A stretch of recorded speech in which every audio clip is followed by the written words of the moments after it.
I am Rita Inung coming to you live from Uyo. I am Rita Inung coming to you live from Uyo. Let's take a look at the headlines. President headlines. President Tinubu directs reps give 7 days ultimatum to MDAs. Reps give 7 days ultimatum to MDAs over Naira for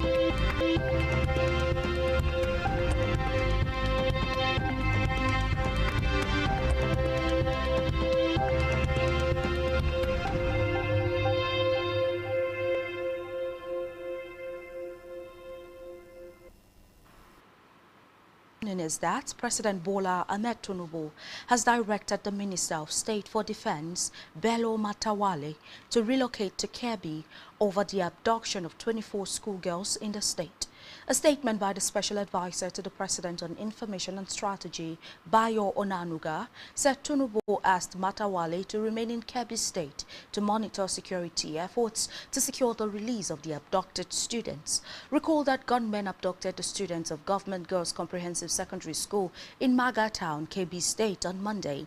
President Tinubu had postponed his scheduled trip to Johannesburg, South Africa and Luanda, Angola, as he awaited further security briefings on the kidnapped schoolgirls and the attack on Christians in Iruku, Kwara State. Away from that, First Lady Oluremi Tinubu has launched the Flow across Nigeria. Speaking at the national launch of Flow with Confidence and donation of sanitary pads to schoolgirls across 36 states and the FCT, Oluremi described menstrual health as a vital issue that affects the well-being, dignity and education of millions of girls across the country. She stated that the initiative aims to empower and support 370,000 schoolgirls, particularly those in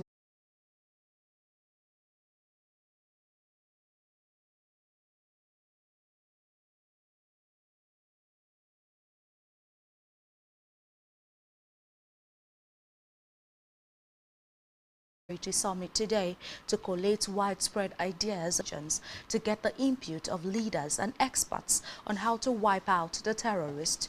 Recall that yesterday, stakeholders from the South and oversight of the Naira for crude oil policy has given government ministries department investigation or face parliament bring about diplomacy, and added that Ukraine had agreed to work. And still on the foreign scene, relentless rains and floods have killed at least 41 people in central Vietnam since the weekend, while a search continues for 9 people still missing. A deluge has submerged more than 52,000 homes and left 500,000 households and businesses without power.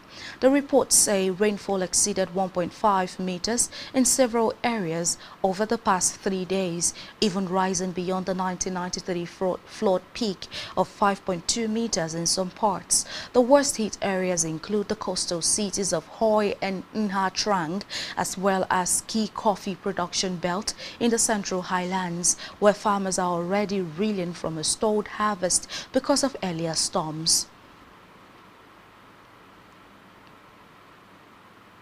Come in the news.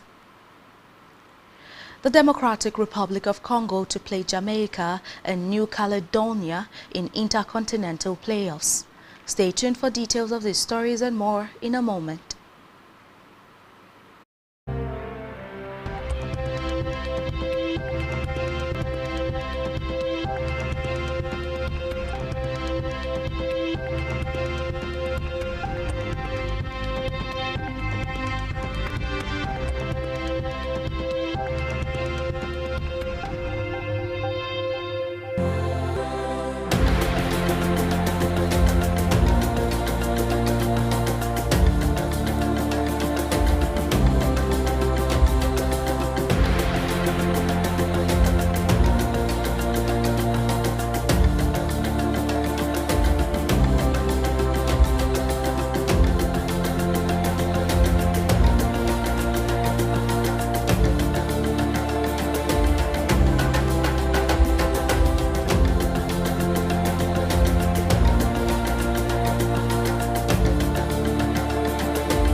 Many thanks for staying tuned and welcome back to Spectrum. Nigeria MAN has warned that manufacturers spent 676.6 billion naira on alternative energy in the first half of 2025 and still could not meet their power needs due to the country's unreliable and unaffordable electricity supply. The Man Manufacturing State of Affairs October 2025 report presented by the Director of Research and Economic Policy Division, Dr. Oluwasegun Osidipe, highlighted the energy woes that still plague the sector despite a drop in alternative energy cost in the first 6 months of the year.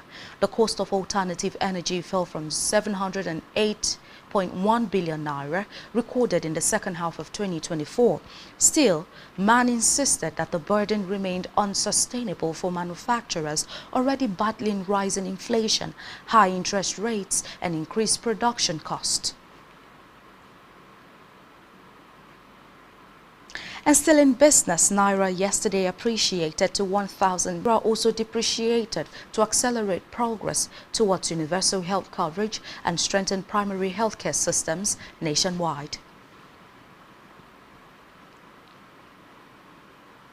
And still in health, the Nigerian Association of Resident Doctors, NARD, has refuted claims by the Federal Ministry of Labour and Employment that a high percentage of its legitimate struggle of its members. Recall that the Ministry of Labour and Employment announced that the federal government had addressed 19 out of them has started for up to December, where the Leopards of the Democratic Republic of Congo has been drawn against Jamaica and New Caledonia in the final of the Intercontinental Playoffs